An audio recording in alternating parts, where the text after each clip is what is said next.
अस्सलाम वालेकुम। Doctor Danish real focus के साथ हाजिर है।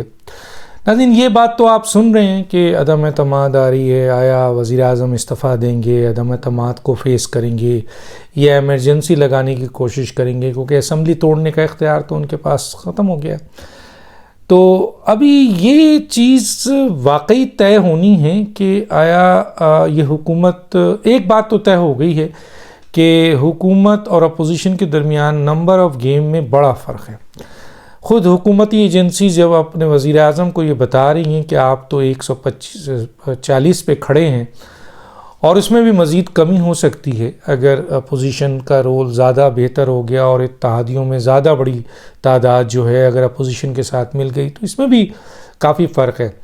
और अपोजिशन का इत्तेहाद, मैंने आपको बताया कि 20 अफराद, बार बार बता रहा हूँ, 20 अफराद इंटैक्ट हैं, 10 पे मज़ीद बात हो रही है। हम सिर्फ 20 ही को ले लें तो 162 से 182 होता है। और अगर PMLQ और MQM जिसके बारे में सुनने में आ रहा है कि वो फाइनल हो चुके हैं, तो फिर उनके लिहाज से तकरीबन 5 और 7 12 अफराद को लेने तो 194 की फ़िगर बनती है।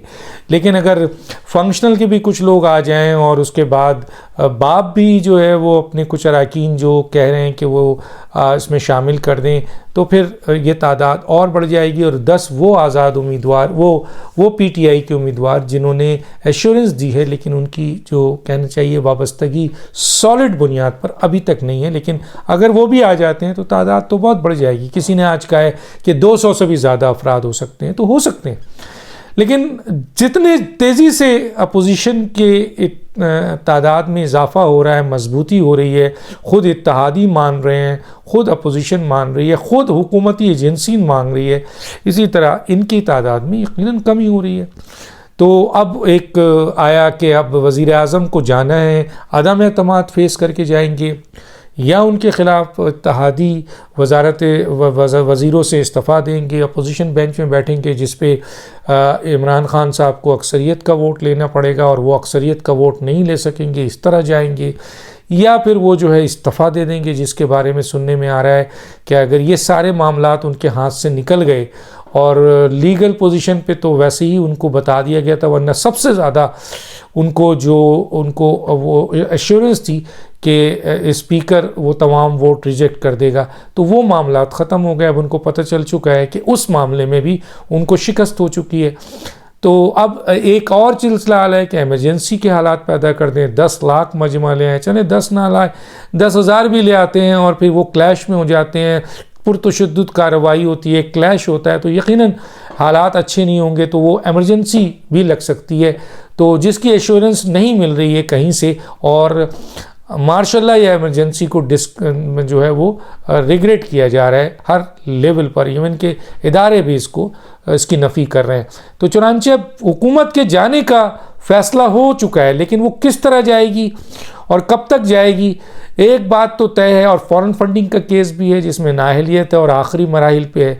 तो गोया ये सारा कुछ जो होना है उसमें ये तय होना है कि ये हुकूमत किस तरह जाएगी, वज़ीर आज़म किस तरह जाएंगे।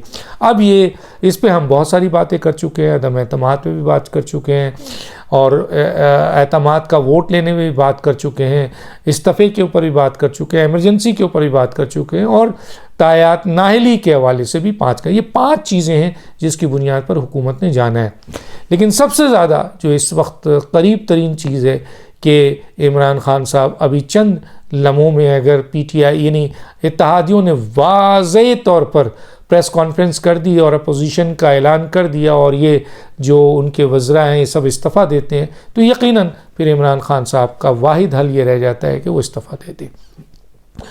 अब इतनी सारी चीज़ों के बाद उनके पास कुछ नहीं है ना कि वो अदम एतमाद को फेस करें। जब एक आदमी को पता हो कि मैं अदम एतमाद को, हाँ ये अदम एतमाद में फेस करने में मज़ीद ज़िल्लत है, और जितने ज़्यादा लोग उसमें नज़र आएंगे, क्योंकि जब ये लोग ऐलान करेंगे तो और भी दूसरे इत्तेहादी जो हैं इधर उधर भाग जाएंगे।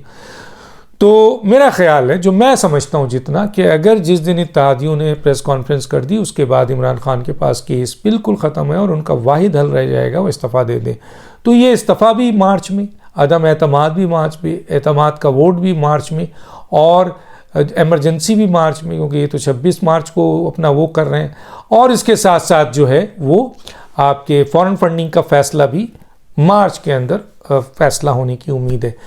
तो गोया मार्च में ये हुकूमत जा रही है। अब मार्च में अगर हुकूमत जा रही है तो अगला सेटअप क्या होगा, क्या हालात है, क्या चीज़ है, उसके बारे में मैं आपको मालूमात दे देना चाहता हूँ। आज बहुत ही अहम है। एक तो बड़ी अहम खुशखबरी सुना देता हूँ कि आपके नवाज़ शरीफ साहब जो है ना, उनका भी तय हो चुका है कि वो ज़ाहिर है मार्च में ये हुकूमत जाएगी, नई हुकूमत जो है वो फौरी तौर पर उसके बाद आ जाएगी और वो एक मुद्दत तक चलेगी। उसका भी फ़ैसला हो चुका है। कौन सदर आएगा उसका भी फ़ैसला हो, कौन वज़ीर आज़म, कौन वज़ीर आला आएगा उसका भी फ़ैसला हो चुका है। तो चुनांचे अपोजिशन ने इस दफ़ा सारे फ़ैसले कर लिए हैं। और अगर कहीं डेडलॉक थी तो वो ये थी कि जी मुद्दत का मसला था कि जी क्या ये जो नई हुकूमत आएगी वो कितने महीने चलेगी, तो वो भी तय हो गया है।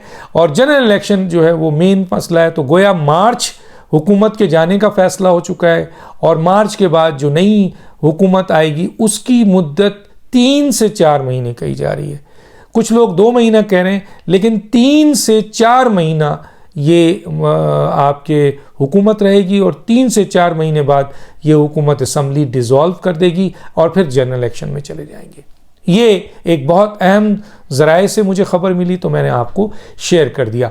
दूसरी जो अहम ख़बर है, जो अहम ज़राए से मिली है कि वज़ीर आज़म शहबाज शरीफ का नाम आ रहा है। अभी तक फ़ाइनल हो चुका है, उनका नाम है। ऐन मौके पे कोई तब्दील हो जाए, कोई और फ़ैसला हो जाए, मैं कुछ नहीं कह सकता, लेकिन वज़ीर आला पंजाब परवेज़ इलाही और वज़ीर आज़म पाकिस्तान शहबाज शरीफ साहब का नाम है। और सदर साहब के लिए 2 शख्सियात का नाम है और इनको भी हटाना है। सदर साहब के लिए 2 शख्सियात का नाम है। एक हैं जनाब मोहतरम मौलाना फजल रहमान साहब और एक है जनाब आसिफ अली जरदारी साहब। मौलाना फजल रहमान पे वोट ज़्यादा है।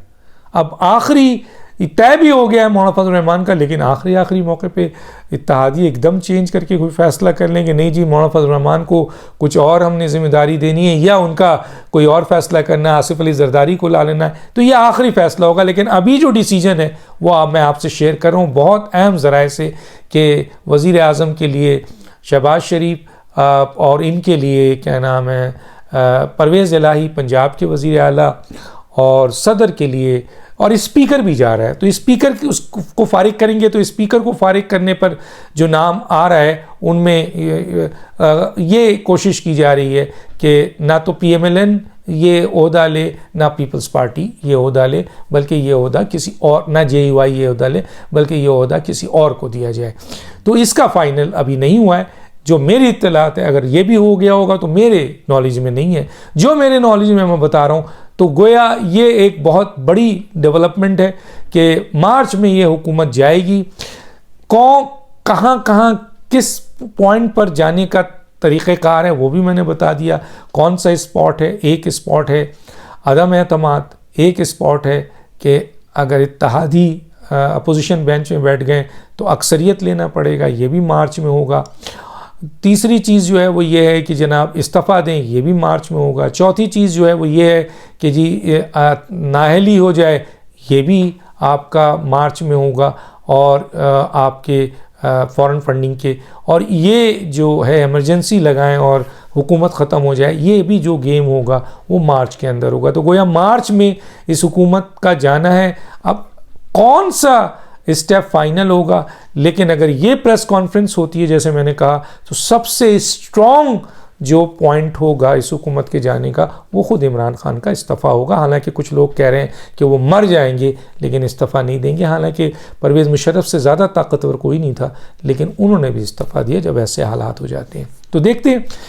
और हुकूमत आने के बाद कितनी मुद्दत चलेगी, कौन वज़ीर आज़म होगा, कौन चीफ़ मिनिस्टर होगा, कौन कितनी मुद्दत ये हुकूमत चलेगी, और उसके बाद जनरल इलेक्शंस होगा। मैंने आज आपको वो चीज़ भी डिस्क्लोज़ कर दी है।